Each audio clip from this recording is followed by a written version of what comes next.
Man's best friend, a dog or a bike? Can you teach an old dog new tricks?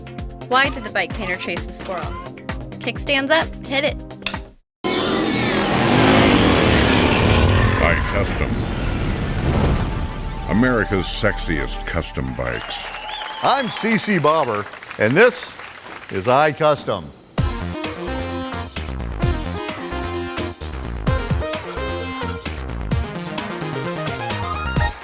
So who is man's best friend? A dog? A motorcycle? Maybe both? Today we'll take you over to Road Dog Customs right here in Southern California. All kinds of silly names came to mind, and he goes, hey, just call it Road Dogs. I go, perfect, you know, that's us, Road Dogs. I've been doing it over 30 years. The kids grew up in the garage with me.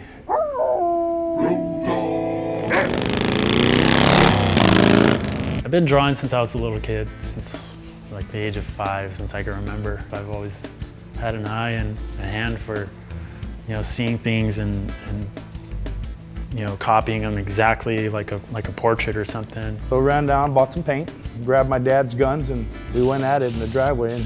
And yeah, I knew a little bit from what my dad taught me, threw that over to him, and he just took off. I mean, he couldn't wait to get the gun out of my hand, you know? I had no idea what I was doing.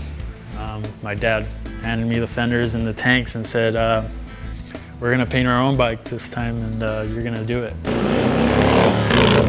First thing I ever did was I laid out a pattern of flames, which is pretty simple. And my dad taught him how to draw his first flames. But yeah, that was like the first time I ever actually did a whole layout on a motorcycle, tank and fender. Oh, the people loved it. I mean, a lot of people couldn't believe that it was done, you know, in our garage at home by us, you know. So that's really what made me think, wow, I can actually do this. You know, I found something I'm really good at that I could, you know, turn into a career, and it just grew from there. Went from a hobby to a business, just like that. We don't even do any advertising, it's all shows. We do shows, we enjoy that. You know, maybe it should just be the Road Dog bike show and we all go home. Here, what? He built that bike in 1 week. We have our own style. Him more of the artistic side of it and me more of the mechanical side of it, and together we come up with stuff like what you saw in the showroom there, that little Budweiser bike. I would have to say it's a signature look that we're after. That's what we found we had the most fun with. Taking us back to where it all started, you know, having fun. Looks like those hot dogs know how to keep the cool cats away. Let's see what they're gonna build this time. But now we want to do another one. I don't want it to be the same, but along that same line, but I'm going to have a little bit more say in it, because I have an idea in my head of something from days of the 60s and 70s, which is the bikes that I remember. I'm basically the head fabricator on this project. I'm doing all the fabrication on the sheet metal, and as far as getting the frame structure together. Not necessarily the long fork, because back then, not everybody had the money or the means to chop them out and rake them out, but they did, everybody stripped them down. It's just trying to get that general style of what shape and what style we're going for. I'm not afraid to change. A lot of people are getting into the old school bikes because a lot of these newer bikes have taken on such a too modern look, and they're all the same, and we're trying to put something out that's way different than anybody else. We don't really know the style of it until we get like the sheet metal mounted, and then we'll say, okay, the customer wants a 21 front wheel, it's gonna look like more of like a chopper. The guy wants a 16-inch wheel, 16-inch in the back, and you know, fat tires, it's gonna look more like a bobber. With myself, my son, we have the knowledge and the capabilities to rip something perfectly fine apart and change it. It just kind of hits us all at the same time, and we go, okay, I know what we're gonna do right now, and then we all just kind of start throwing in our little input here and there, and then it just starts coming together. Yeah, you see there's no suspensions or springs, only the front. Bumpy, yes, it is. Should be like grasshopper, like on the freeway. No, just kidding. It should be all right.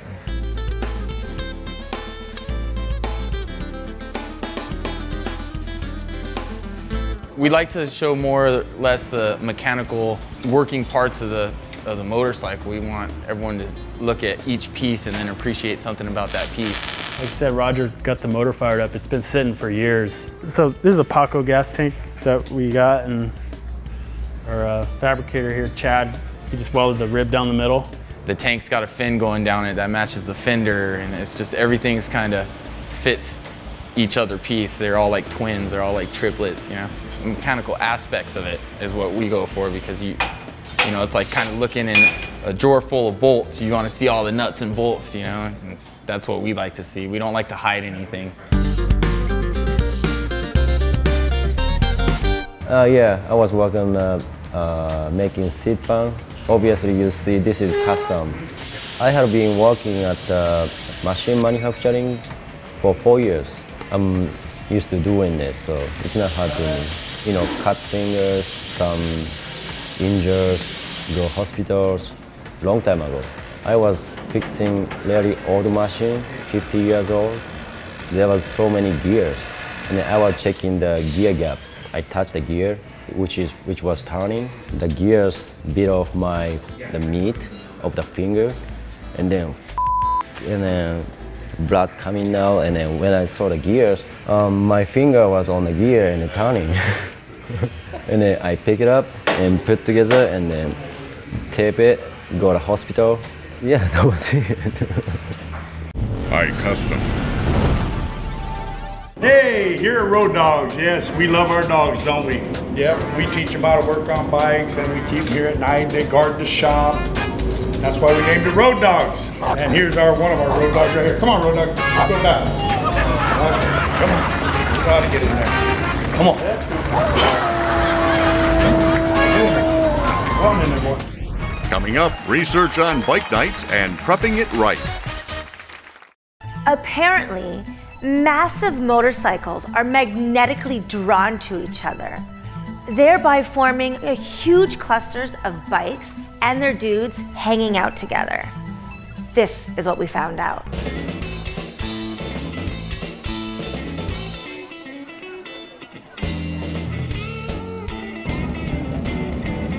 Ooh. Everybody here is real cool, a lot of fun, girls everywhere, bunch of bikes, perfect weather. It's almost like a family. It's kind of a big society, a big group. Bike nights where we can all get together and enjoy our ride and have our camaraderie. Everyone gets to hang out and show off their shit. I ride on the back. Hey, the girls. Woo-wee! Hey, nice looking girls, baby. I enjoy looking at the bike. I enjoy looking at the man on the bike. You always, and that's what I really like, you always meet new people.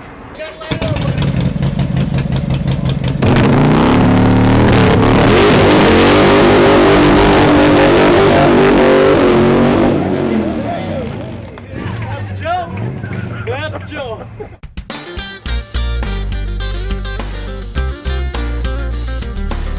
It's a 79 shovelhead motor, Harley, and a Paco rigid frame. We're just in the middle of mocking it up, getting all that stuff, you know, bolted on, welded.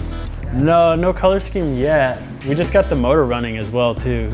Until we get the tank and the fender mounted and secure, and then we start thinking about like, okay, let's run the pipes a certain way, or you know, ape hangers or some little Z-bars or whatever. That kind of sets the tone for it pretty much as far as the style is getting, you know, the sheet metal on.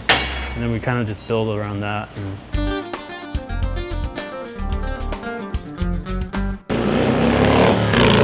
When we were little, my grandmother had a ranch. We had horses. One day they sold the land. She was leased land from the oil companies, and they sold the land to develop what's there now. We had to get rid of our horses. I was devastated, so Dad said, well, we took the money we got from the horse, went down to the swap meet and bought a mini bike. And that was the start of progressively got into a bigger bike. I never got the Harley till after I got out of the service and I got my first Sportster. Holy, and it was over. That was it.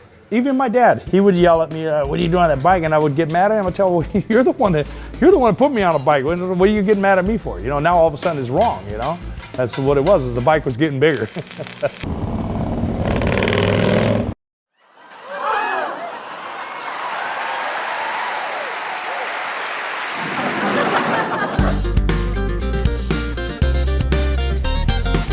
bodywork, which is, shaping it pretty much with body filler, making that rib that we welded in the middle, just molding it in, making everything look really smooth. One of the things you have to really do well is prepare the metal, make sure it's really clean, make sure there's no dents. All the materials that you're gonna put on it, like the body filler and the primer, adheres to it. That's a real key part. If you don't do those proper steps, it could come back to haunt you later on. Things could like start cracking or lifting from underneath. And yeah, you learn it the hard way, and you learn it from fixing other people's mistakes too. There's like a pinhole in the gas tank and it's leaking a little bit of gas because somebody didn't weld it right. Yeah, you learn the hard way pretty much.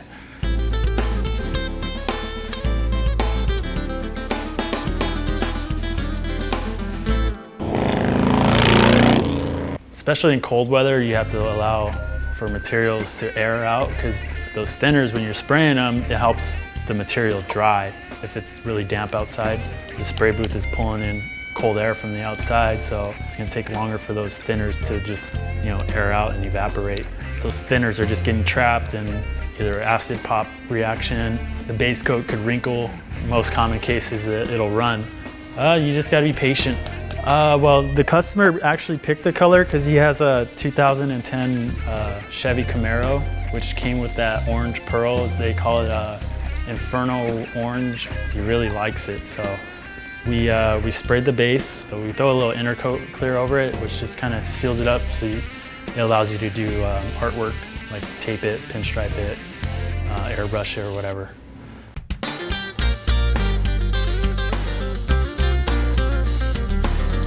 That base coat was so bright and just really looked like a tomato. It looks great on the car, the 2010 Camaro, but when you get it on a smaller object like a gas tank, it changes because it's so round and bubbly and the parts are so spread out. When I first sprayed that color, I was just really, everybody in the shop was like, wow, what is that?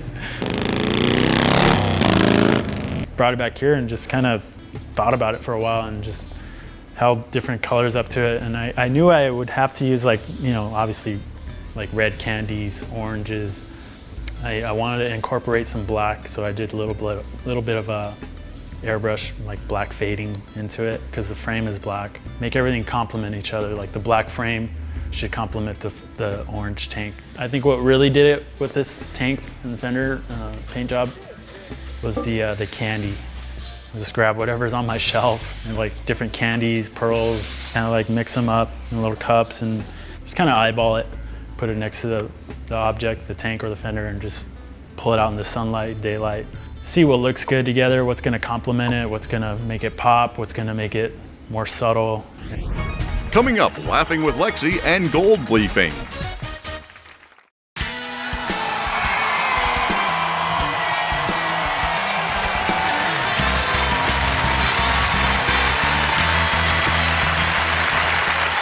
A custom bike builder built a masterpiece for 9 months. He put it into a very fancy bike show. He thought he was gonna win first prize for sure, but he didn't win anything. The shock was just too much for him. He felt like he was going crazy. He was going to get professional help. He walks into the shrink's office totally butt naked, completely wrapped in plastic wrap. The shrink takes one look at him and says, "Sir, I can clearly see your nuts." I'll go to the end of the world for you. Yeah, but would you stay there?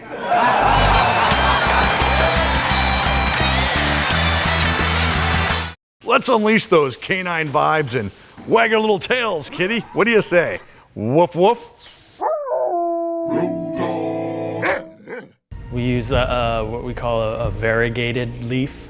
Leafing goes way back to like horse and carriage days, even like back into like the Egyptian days, gold leaf was around. There's 23 karat gold leaf that I like using a lot when I'm doing really special projects. I learned all that stuff from a guy that my dad is known for a long time. He's been in this area in Whittier, California for years. It's an old craft that a lot of pinstripers and sign painters knew from back in the day. I mean, you could find stuff on Google and like YouTube and stuff, but it's all about just doing it and learning the hard way. The guy I wanted to learn from, he kind of would discourage me from learning it.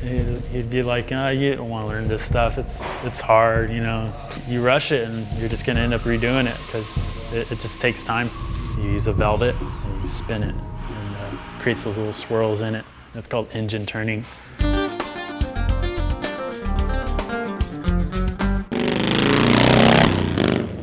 That's the smart way to do things is to think about it and sketch it on paper first and keep it as clean as possible too, because if you're touching this gas tank with your hands and laying tape on it and drawing on it with a pencil, you could do all that stuff to the tank, but it could haunt you later on because you could leave pencil marks and then go clear coat it and you'll see those later on. You're like, oh shit, I should have wiped that off or whatever. So I try to sketch most of my ideas first so I don't have to worry about that later on.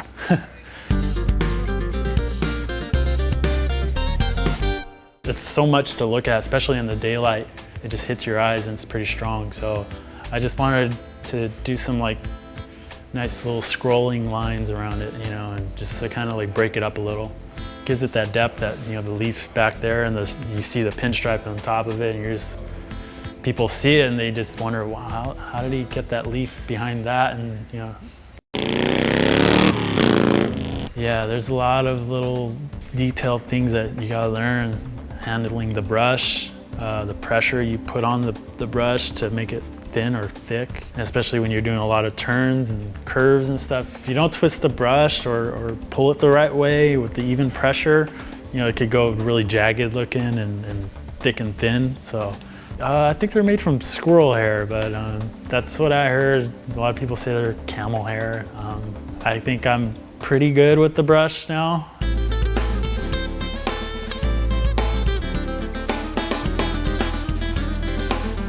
This is the rewarding part of a build on anybody's bike, whether it be a customer's bike or your own. When you get all those pieces, all those little ideas you had, you get them fine-tuned, chrome-plated, painted, and you actually start putting this thing together. It starts to grow like a flower blooming. What it does, it just gives you a real good feeling, a good sense of satisfaction. As you see it coming together, all your efforts are rewarded.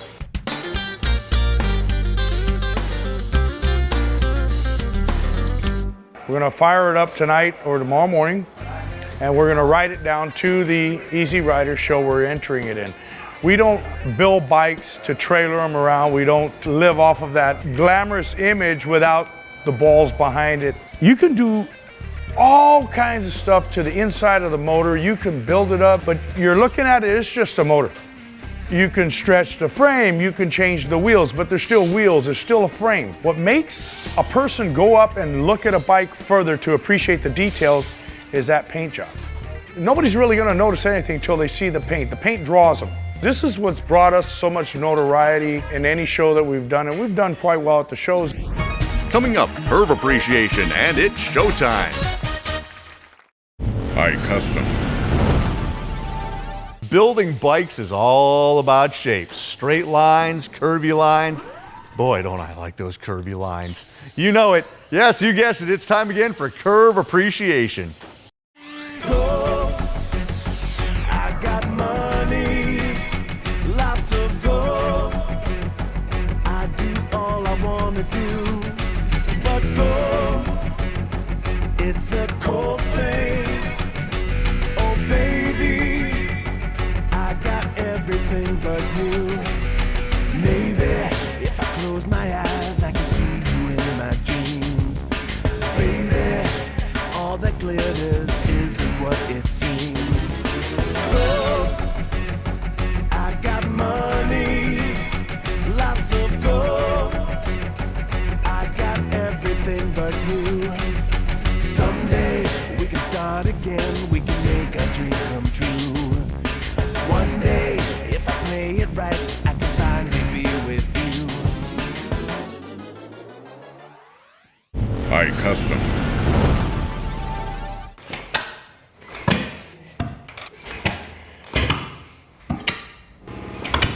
Sam.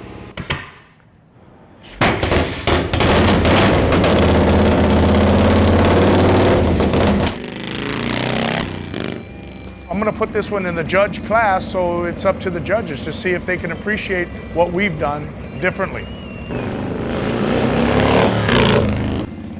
Those are Hideo made those pipes. He's now back in Japan. Very awesome fabricator. Right now he's trying to set up road dogs in Japan, which is cool. We're at the 2011 Easy Rider Show.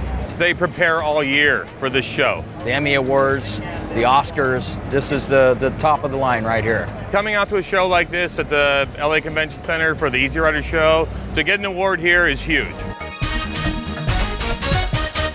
This is a bike we just finished up. I'm hoping it wins a trophy. This is something that guys will put up on their mantle and for the rest of their lives. I'm super excited the way it turned out. It's everything we wanted it to be. Very big. If your peers pick you for an award here, it's a huge deal. This bike took about, I'd say, at least 8 months to come together from what it was when it came to our shop to what it is now. There was a lot of custom fabrication and things of that nature that we had to take care of. Once we hit it with where the direction we wanted to go with the small tank and the rib fender and just that bobber style, it all started to come together real good. Actually, this thing was kind of a chore. It was, I don't know, it kind of beat me up for the first day. Yeah, it's like a diamond, you find a diamond, looks like not good when you get it, and then you start polishing up a little bit, it just pops off on you. I want first place with this bike. You can do it. Come on. Just leap right up here. Just leap right up here. That's what I'm talking about. That's what I'm talking about.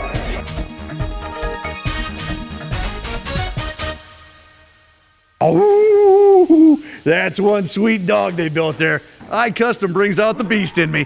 Tune in next time. We'll have plenty of bikes and babes for you. Peace.